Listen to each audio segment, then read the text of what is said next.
19h45, la barrière Info Soir. Messieurs, dames, bonsoir et bienvenue à cette nouvelle session d'information du lundi 17 avril 2023. Ouverture des travaux de la session ordinaire du Conseil supérieur de la communication CSC au titre du mois d'avril 2023. 5 points sont soumis à l'examen des conseillers de cette nouvelle équipe à la tête du Conseil supérieur de la communication pour les 5 années à venir. Le compte rendu, c'est avec Hamza Sakou et Nasser Seydou.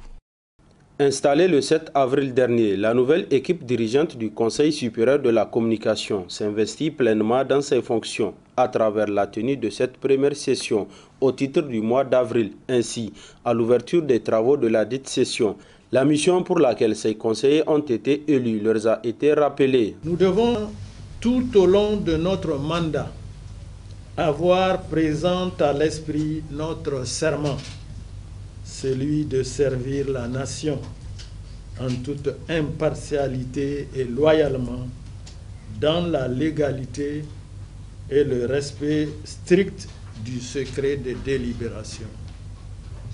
Au cours de cette semaine que j'ai passée au sein de l'administration du CSC et les échanges que j'ai eus avec nos prédécesseurs, j'ai mesuré l'ampleur de la tâche qui nous attend. En effet, le travail de régulation des médias requiert de nous honnêteté, humilité, disponibilité, impartialité, équité et un don de soi à mettre à la disposition de l'institution. Nous devons donc nous surpasser, faire d'énormes sacrifices pour relever les défis si nombreux qui se dressent dans le champ de la régulation des médias. L'ordre du jour de la session porte sur les points suivants. Information sur le CSC. Examen et adoption du projet de délibération portant règlement intérieur du Conseil supérieur de la communication. Examen et adoption du projet de délibération portant composition, attribution et fonctionnement des commissions d'instruction. Examen et adoption du projet de délibération déterminant les modalités de la saisine d'office et la procédure de traitement des plaintes et recours soumis au CSC. Enfin, questions diverses. La quintessence de ces points mérite une attention particulière, d'où cet appel du premier responsable de cette institution à l'égard des conseillers d'être assidus pendant les travaux de cette session. Lancement ce matin au ministère de l'élevage d'une plateforme numérique dénommée Cluster élevage sur la digitalisation. Ces clusters visant à rendre performants les systèmes pastoraux au Niger est porté par le réseau Bilital Morebé RBM en collaboration avec l'ANSI grâce à l'appui des partenaires techniques et financiers. Le résumé avec Adam Soumana et Sadou Domi. Conjuguer leurs efforts afin de booster le secteur de l'élevage au Niger, tel est le souci ayant guidé l'Agence nationale de la société d'information ANSI à nouer un fructueux partenariat avec le ministère de l'élevage. Un partenariat qui a porté son fruit à travers un cluster élevage porté par le réseau Bilital Marobé grâce à l'appui des partenaires techniques et financiers. Pour le RBM, l'idée originelle, c'est de rapprocher les innovations des développeurs, en somme l'écosystème numérique des préoccupations pastorales pour faciliter la vie, la tâche aux éleveurs et les soulager davantage. En tout cas, en un mot, c'est ce que vous appeliez rendre performants les systèmes pastoraux. Ce cluster élevage aura pour mission d'appuyer le développement, la coordination et le suivi des applications numériques destinées aux communautés pastorales et agropastorales. Aujourd'hui, de plus en plus d'éleveurs pasteurs sont confrontés à de multiples vulnérabilités et défis. Le changement climatique, la croissance démographique et la crise sécuritaire dans certaines zones du pays mettent une pression inédite sur les moyens d'existence et les facteurs de production des éleveurs. À travers ce cluster, les partenaires pourront réfléchir de manière concertée et coordonnée sur comment la digitalisation peut servir Premièrement, à l'amélioration de la performance des systèmes d'élevage. Deuxièmement, le renforcement de la rentabilité économique et la compétitivité des filières d'élevage. Et troisièmement, explorer les moyens de rendre l'activité d'élevage attractive et source d'emploi pour les jeunes. Procédant au lancement officiel de ce cluster élevage, le ministre de tutelle n'a pas manqué de souligner ses avantages. L'approche cluster présente des avantages puisqu'elle permet de susciter une adhésion progressive à ce mécanisme qui profitera à toutes les parties impliquées.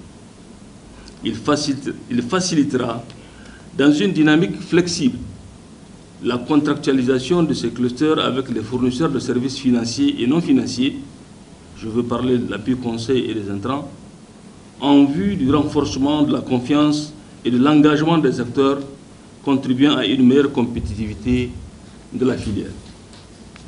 La technique du cluster s'inscrit dans une dynamique de révolution de l'agriculture par une boîte à outils pour réfléchir à une meilleure coordination et mise en œuvre des initiatives. Le cluster permettra surtout de consolider le capital social en permettant la consolidation des approches d'ingénierie sociale et les mécanismes de prévention et de gestion des conflits, l'organisation des relations entre pasteurs en formulant une vision et une stratégie d'action, mais surtout de favoriser l'exécution de projets collectifs conjoints. Quant à l'ANSI, qui est le partenaire de cette initiative de digitalisation du secteur de l'élevage, son premier responsable a bien voulu rappeler que ce cluster s'inscrit dans le plan stratégique Niger 2.0, un plan qui permet de promouvoir l'utilisation des TIC pour l'atteinte des objectifs de développement durable. Remise des prix aux lauréats de la 15e édition du concours de la lecture du Saint-Coran, la Moussabaka Dounia 2023. La cérémonie s'est tenue hier à la devanture du groupe de presse Dounia en présence de nombreux invités. Ismaël Moumouni et Ismaïla Abdoulaye. Espace d'expression permettant aux intéressés de rivaliser dans la lecture et mémorisation du Saint-Coran, la Moussabaka suscite un engouement auprès des jeunes, oulémas et les parents engagés dans la culture islamique. Le groupe de presse Dounia a cette année aussi organisé une Moussabaka dont cette cérémonie consacre la remise des prix. Depuis le démarrage des éditions passées, à cette étape, la radio et télévision Dounia, malgré les différentes péripéties et aléas, n'a jamais baissé les bras et continue à maintenir le cap pour que ce rendez-vous se tienne chaque année, pendant le mois béni de Ramadan. Et malgré que le soutien des contributions se font de plus en plus rare, nous continuons à jouer notre partition de notre côté pour le rayonnement de la culture nigérienne en général et la culture islamique en particulier. C'est dans ce élan que nous avons eu un partenaire cette année, la Banque islamique du Niger, BIN, à travers son directeur général et son personnel, dont l'institution est rattachée sincèrement au concept de la finance islamique.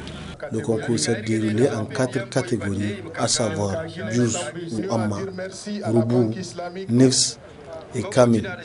Pour cette 15e édition de Moussabaka, c'est un non-voyant qui a remporté le premier prix de lecture et mémorisation intégrale du Coran avec à la clé un chèque de 1 500 000 et une parcelle.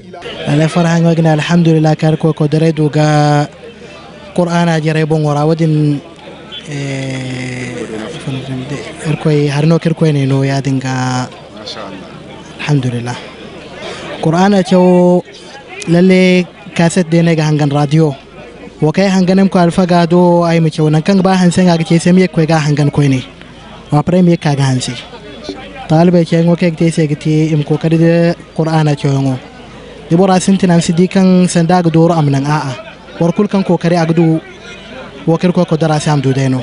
Des remerciements ont été adressés à tous ceux qui ont contribué à la réussite de cette Moussabaka, dont particulièrement la Banque islamique du Niger, BIN, sans qui cette édition n'aura pas lieu. Rendez-vous pris alors pour l'année prochaine, Inch'Allah, pour la 16e édition. À quelques jours de la fête du mois de Ramadan, une de nos équipes est allée faire le constat des prix des condiments sur le marché. Voici ce que nous rapportent Nafissatou Yahya et Ibrahim Abdou.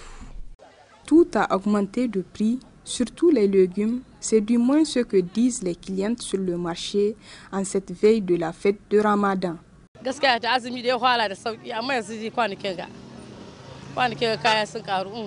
Les prix des légumes ont vraiment augmenté sur le marché. Ce n'est pas à comparer au début du mois de Ramadan. Les revendeurs disent que la cherté vient des grossistes. Les légumes ne sont pas abordables du tout sur le marché. C'est sûrement à cause de la fête qui approche. Qu'est-ce qui a entraîné cette hausse des prix des légumes? Les revendeurs expliquent. Je suis revendeur de légumes. Les prix des légumes ont vraiment augmenté, mais ce n'est pas de notre faute. Les prix ont changé au niveau des grossistes. Aujourd'hui, nous achetons les cartons de la tomate à 17 000 francs, voire 18 000 francs.